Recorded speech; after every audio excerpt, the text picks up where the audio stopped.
This is the American Ag Network. I'm Rusty Halvorson. We're broadcasting from Anaheim, California at Commodity Classic.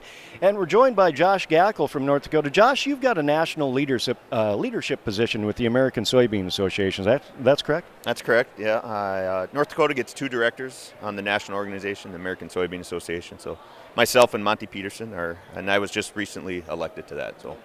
One of the big issues here at Commodity Classic on the minds of lots of folks is trade. And the last thing we want to do is get into a trade war with a country like China. We don't want to lose an important deal like NAFTA. When it comes to China and possible retaliation, they could have their sights set on U.S. American agricultural products.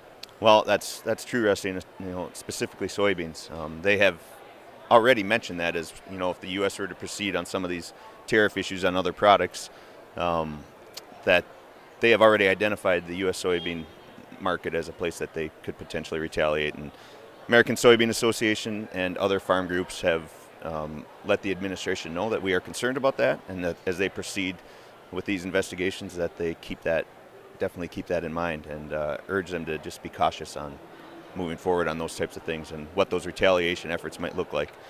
On NAFTA, and there's as we mentioned before, there are certain parts of NAFTA that probably need to be looked at and modernized. But the risk or the talk of potentially just walking away from NAFTA altogether creates so much uncertainty in the farm economy. The farm economy, that stuff that we are growing back in North Dakota as far as corn and beans, and again, especially soybeans.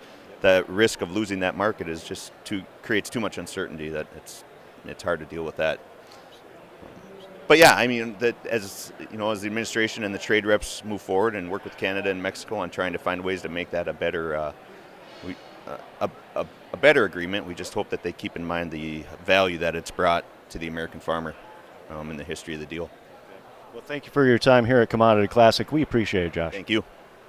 From Anaheim at Commodity Classic, I'm Rusty Halvorson for the American Ag Network.